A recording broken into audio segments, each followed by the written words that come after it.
Lorenzo, Ice-T, Thomas. Ladies love Lorenzo, Lorenzo love him back. Ladies love Lorenzo, Lorenzo love him back. Ladies love Lorenzo, Lorenzo love him back. Ladies love Lorenzo, Lorenzo love him back. Ladies love Lorenzo, yeah, yeah, yeah. Lorenzo love him back.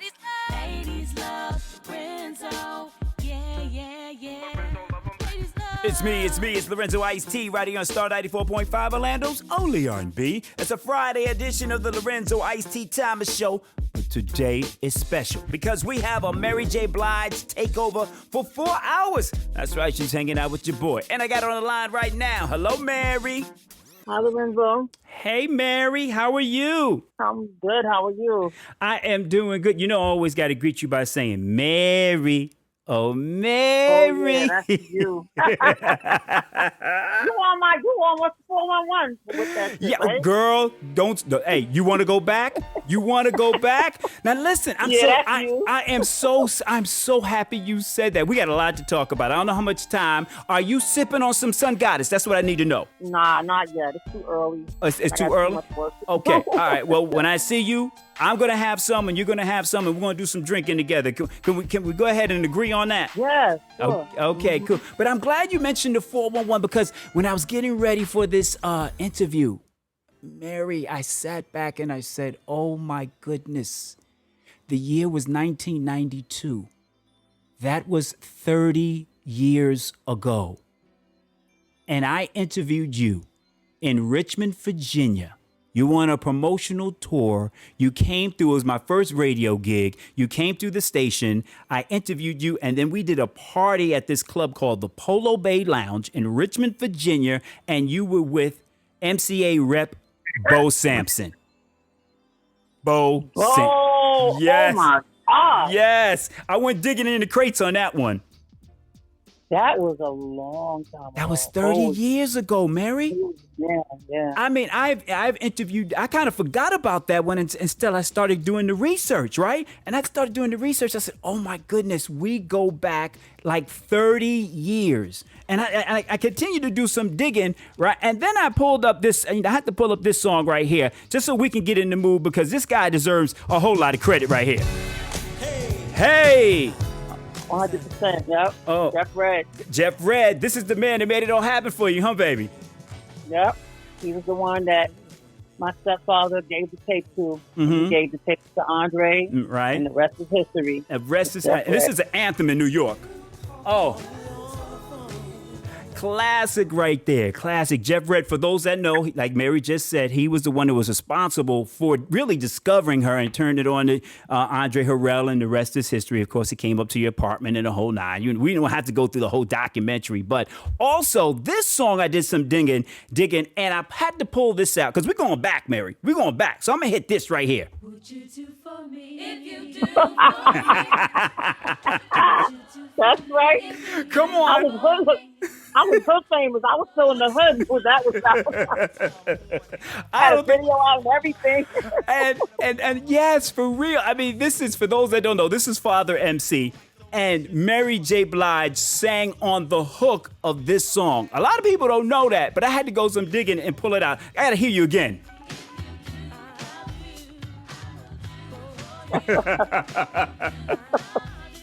Little baby Mary. Oh my goodness. And in the video you had your hair fried, dyed, and laid to the side. You know what? You know I did my own hair, as you can see. Uh-huh. Oh, I styled myself. I did my own makeup. Everything was me. Right. Hey, but you still look good to me because I remember when you came in that studio. We were young back then, but you had on these pants, these black and white stripes. I know you remember them. I know you remember the black and white. well, I sure do. But it takes us back to 411. It came off the Strictly Business soundtrack. You had You Remind Me and Real Love on that album. Am I correct by saying that? No, You Remind Me was the song that was on the Strictly Business soundtrack. Right. That jumped off of the soundtrack and became the record that the DJs were just going crazy with. Okay. Real Love was on What's the 411, and You Remind Me ended up on What's the 411 too. I got it twisted. I got it twisted. That's what I meant to say. The Strictly Business was the movie soundtrack. That's what You Remind Me was on, and of course 411 Real Love. But Mary, I have to say right now, you know, we went back 30 years. You seem happier now than you've ever been. Am I correct in saying that? Yeah, you're 100% correct. Yep. And through those trials and tribulations that you've been through, what do you love about being a Black woman? Everything. Everything. Our strength. Just really mostly our strength and just our ability to just persevere through some of the worst things in the world and still find love for people at the same time. Still find ways to nurture and be who we naturally truly are in the midst of those trials, you know, still not lose who we truly are. Black women can't, because we can't afford to, because, you know, we are the nurturers. We are the, right. You know, without us, there's nothing. There's no babies being born. There's nothing. So we have to do those things. So that's what I love about being a Black woman. We will never lose, you know, our vulnerability, which is a strength. Right. It is a strength, and you put a lot of strength in throughout all your albums, but this one here, the latest one, Good Morning Gorgeous, I love it. It's a masterpiece. You've got joints on there that I love with Anderson .Paak, and you also did a remix on there with her as well, correct? Yes, I did a remix with Good Morning Gorgeous with her, who I absolutely love. One of my favorite female artists right now. There's a lot of new generation female artists that I love right now. I also did a remix with Fabulous, the rapper, Come See About Me, which is amazing. And in a couple of weeks, you'll see a video that we just shot for it. Okay. So you gotta definitely play that, because it's fun, it's sexy, it's reggae, it's soulful, it's just dope. Right. Well, hip hop. But it's definitely, well, you represent New York and hip hop to the fullest. And you have a lot of fans out there and people who have said great things about you. And I know you've probably heard this, but I want to share it with your listening audience. Here's what Her had to say about you. Mary J. Blige. I'll never forget one of the first times I heard Mary, and I heard her version of Sweet Thing live. And I remember my friend had to like Bluetooth it to my phone, and I was obsessed. I was in the 3rd grade listening to her version of Sweet Thing over and over and over again, and I used to perform it. But to now have a song with her is insane. Like, it's such a crazy full circle moment. Now, Mary, when you hear other artists say kind, beautiful words such as that, how does that make you feel? Really good. I mean, it's amazing to hear people, you know, with so much talent and beauty as her, right. You know, speak so highly of me, because there's a lot of artists that don't even respect, you know, the artists that have come before them, or you know, pay homage to them at all. And not that I want anybody bowing down and kissing the ring, but it's just she said kiss the ring. Beautiful, you know what I'm saying? It's just a beautiful thing that, you know, somebody so beautiful and so talented, and it's a breath of fresh air to find out that she's humble too, and she's a fan. Yeah, that's a beautiful. I'm a fan of hers. I love her so much. You know, I don't fool with nobody that, you know, that I don't have no respect for as an artist. You know, and even as a person now, I just have respect for her, because she's this beautiful person. Now, but as an artist, she's just phenomenal. Yeah, Mary, is there an artist out there that kind of reminds you of yourself? No. she broke the mold. No, I asked myself that question, and I couldn't think of anyone. I really couldn't. I mean, there's people that try to duplicate it, but it's just not. When I look at it, it's not who I am. It doesn't sound like me. It doesn't look like me. And when I see it, I'll be able to say that's it. You know, and I know exactly. I know who I am. I'm not just blonde hair or red hair or Teflon boots or, you know, a pain. But I'm a whole bunch of other things. You know, and I haven't seen that person yet. Right. Well, I can't wait to see you at Funk Fest on Friday. Which boots are you going to wear? You mentioned boots, so I'm trying to get an idea. I want to get a vision, Mary, before, because it's ladies' night there. Tweet's going to be there, Jasmine Sullivan, Trina, the whole nine. So I'm trying to get a vision. Friday night, Funk Fest, what's Mary going to be looking like? I'm not going to tell you. You have to come there to see what Mary's going to be looking like. I mean, but you have been killing them with these boots. I mean, I don't know too much about the boots, but I know you are a boot lover. So is there a certain style, brand that you need to advertise or let people know what they need to look forward to when Mary comes out and does her show? No, I just love thigh-high boots, any kind of boot. I just love a knee-high boot, a booty, and the designer. It doesn't matter what designer. If it's a hot boot, like it's. I'm not like, I gotta have a Fendi boot, or I gotta have a Gucci boot. I gotta have a Fendi boot and a Gucci boot and a Prada boot and a Dolce boot, and I gotta have it all. Right. Yeah. And you do it all. Now for the Super Bowl, you gave us, congratulations on that iconic performance. That had to be huge for you. You only got 2 minutes. So I know tomorrow night we're going to get probably about an hour and a half to 2 hours of Mary, right? We could assume so, correct? Yes. Yeah. So tell me about which one was more important or made a bigger impact for you. Was it singing at the inauguration or was it performing at the Super Bowl, or are they both on the same level, Mary? I mean, I think they both on the same level. I mean, they're both it's that much important. It's they're equally important. Right. That's what I believe. They're both equally important. The Super Bowl was just something. I mean, the inauguration was fresh and it was new, and it was like, oh my God, it was something that I never even dreamed of doing in my lifetime. And so it was the Super Bowl. So they're both up there, the same power.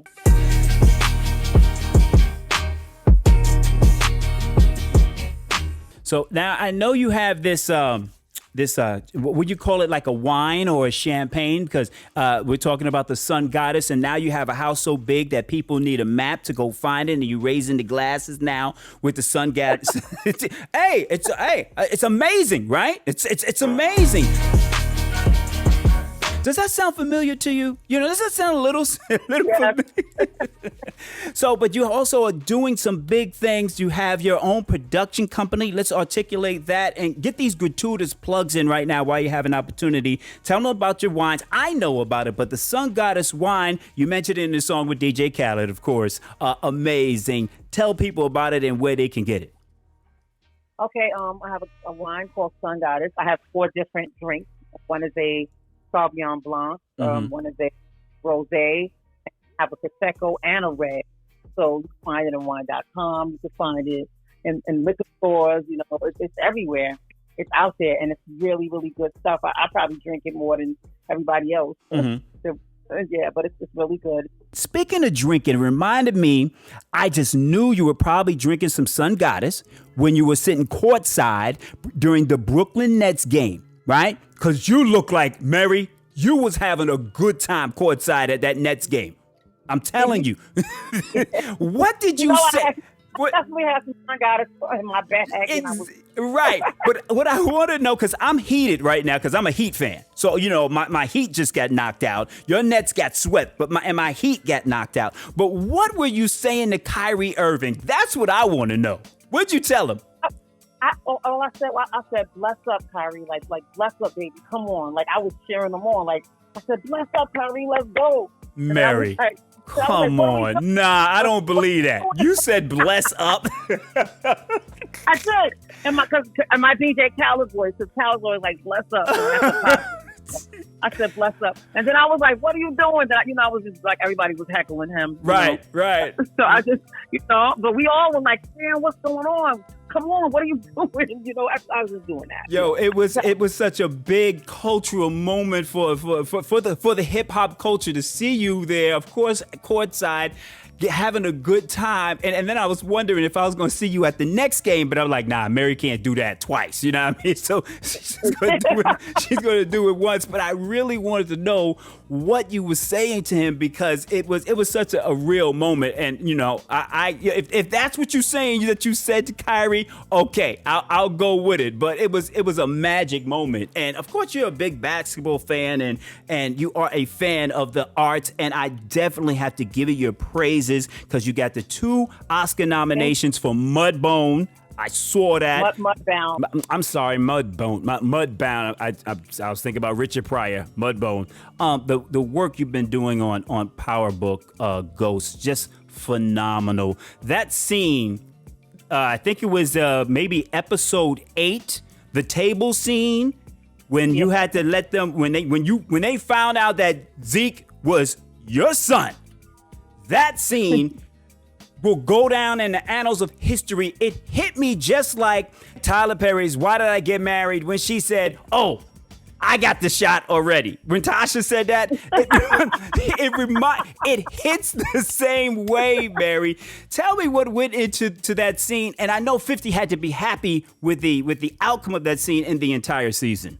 I mean, that scene was you know, a lot of it, you know, was written, but a lot of it was not, you know. Really? There was a lot of ad libs. Yeah, okay, wait a minute. Wait a minute. Since my name is Lorenzo, okay, Mary, I want you to act like I'm Lorenzo, okay?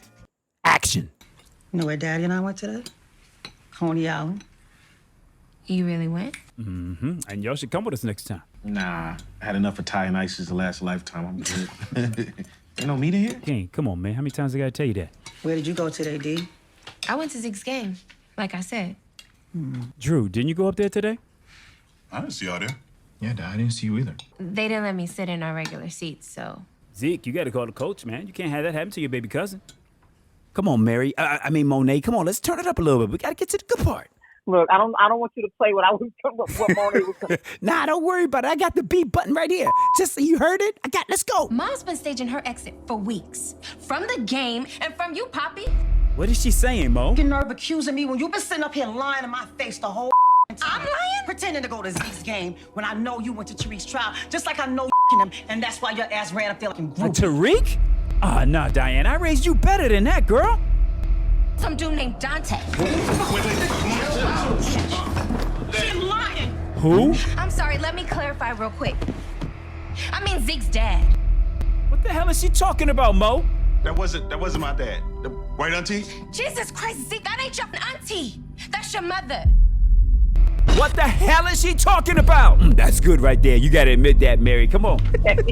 Come on, Monet. Come on, Mo. You know, it's not that hard. I don't know what kind of radio station this is. I don't want to be cursing up on the radio station. There was a lot of filth, foul, and F's in that scene, girl. Exactly. I'm not going to do that. Oh, my goodness. But that was a phenomenal scene. I mean, I remember that, and of course, you are actually working on season 3 right now, correct? Yes, we are in the middle of it. So what can you tell me? I can't give you nothing. You got to tune in. This woman done went crazy. They killed Zeke. She's going nuts. Really? Really? So, I mean, I hear that Monet reminds you of a lot of some of your family members, so you don't have to go too far when you're in that role. I've done a little acting, so I know sometimes, like, when they say cut or the season is over, does it take you a while to get some of that Monet out of you? Or is Monet so much of you, it's still there? Because Mary's gangster. I think the darkness of her, I have to get rid of it because it's just too dark. Right. You know, her thinking is horrible. And I don't want Mary to, like, I'm trying to get Mary away from that dark, you know, thinking. Right. You know, and so, yeah, I have to pray her off sometimes and I have to pull myself up. But, you know, I know how to get out of it. For sure. Mm-hmm. Yeah, that has got to be hard because sometimes I think some actors, those method actors, those characters seem to stay with you, you know, and it's hard to break away from. But especially when you're playing yourself. I mean, like I saw recently the episode where you were in Blackish from, I think, season 1. I was just thumbing through there and I was like, oh my God, I forgot this one when Mary was singing and Diddy was in there. So is it easier to do something where you're singing, or do you enjoy being able to go into the script and really break down the character? Because it seems like you're having so much fun now. No, I love it. I mean, I love transforming. That's what acting is about, and that's why I love it so much, because I love looking at something on a white piece of paper that's all words and turning it into a person or a thing and making it real. Right. That is a challenge. That is really harder than it looks. And that's what I love about it, the challenge of that. Yeah. So, yeah, I mean, being Mary is easy. Actually, I don't, in acting roles, I'd rather not play Mary. I don't want her singing and, running around, with blonde hair. That's why I gave Monet red hair, because it's something that Mary's not doing right now. You know what I mean? Right. I wanted to be far away from the character. As far as the people I grew up with, as far as where Monet is inspired from, she's inspired from a lot of my friends.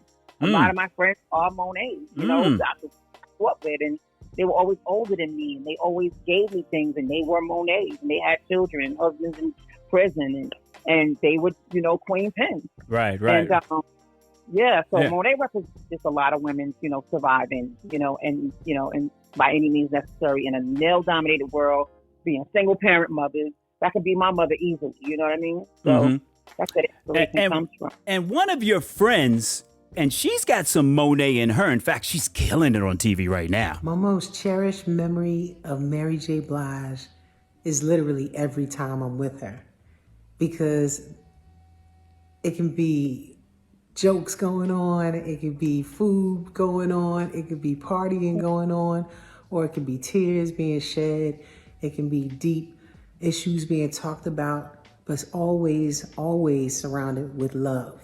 And I really appreciate her sisterhood and just being able to connect to her in a real way. She allows people into her heart, into her spirit, and she shares all of that with the world. And I know that could be a heavy cross to bear, but Mary, I thank you so much for being so real with all of us and just sharing your love. Queen Latifah. That touched me. That touched me to my heart. That's my big sister. That's my friend. That's my therapist sometimes. She's just really as beautiful as she looks and sounds. That's exactly who she is. And I'm so grateful to have her in my life. And as a friend, she has helped me, with a lot of my acting stuff. I call her and I say, I'm nervous. She said, just trust what you have, and you trust who you are. You have the talent. You got it, Mary. And she's always supported me, and that's hard to come by in these industries.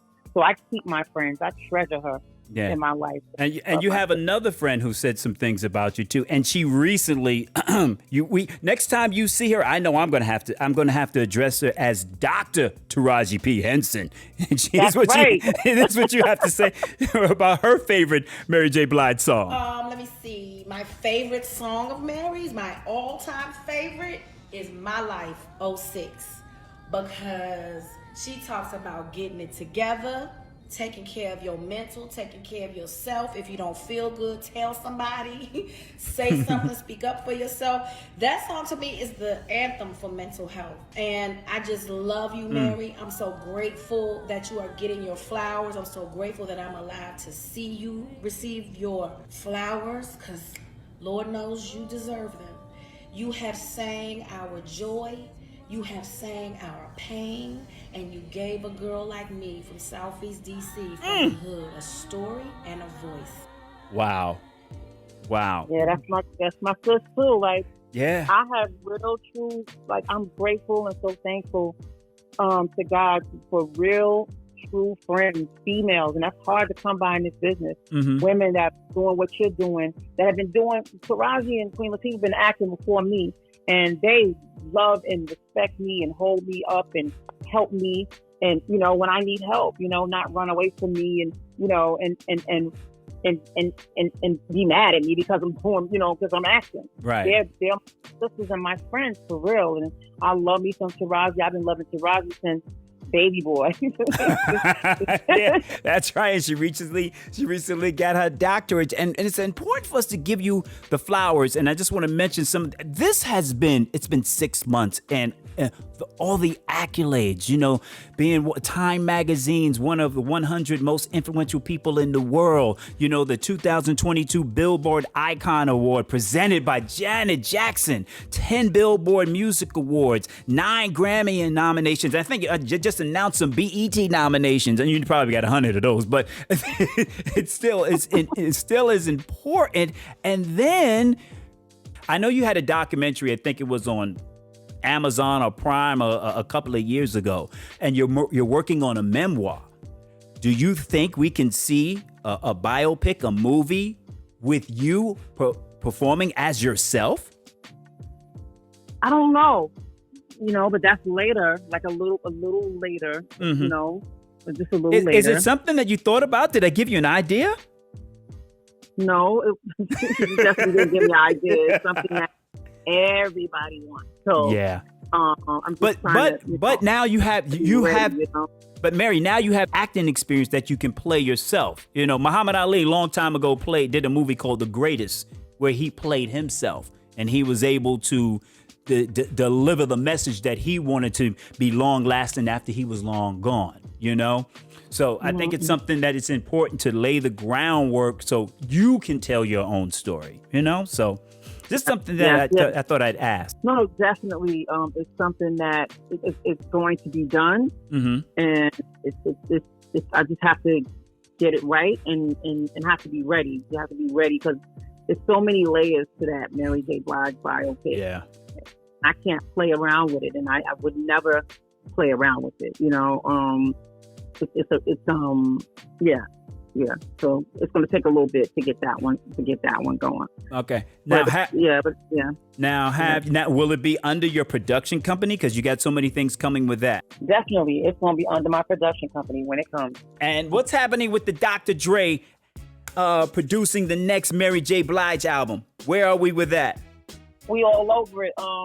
We just in creative mode, as far as him testing my taste in music and seeing what I truly like, and him introducing me to some other things that I had no idea that I would like. So Dr. Dre is the doctor. He's not his name's not Dr. Dre for no reason. He's really truly a surgeon when it comes to taking things and putting them together and piecing this together, and because what we're doing now is just amazing. We're just listening to each other's ear, which is crazy, which is amazing. Wow. Well, it's amazing because you deserve it, and you are truly amazing. Mary J. Blige hanging out with Lorenzo Ice-T Thomas. Mary, thank you so much for taking out this time, and I know you don't do phone interviews, so I feel honored. I am blessed, and you have my full support in anything that you want to do. And anytime you're in Miami or Orlando, please reach out to me. Lorenzo Ice-T Thomas is here for Mary J. Blige. I got to get you to say Lorenzo one more time. I got to get you to say Lorenzo like I'm your husband. Come on now. Lorenzo. Thank you, Lorenzo. Thank you so much. I appreciate you. I really do. And everything, all the love and support. That's the queen, Mary J. Blige, right here with yours truly, Lorenzo Ice-T Thomas, and Star 94.5 Orlando's only R&B.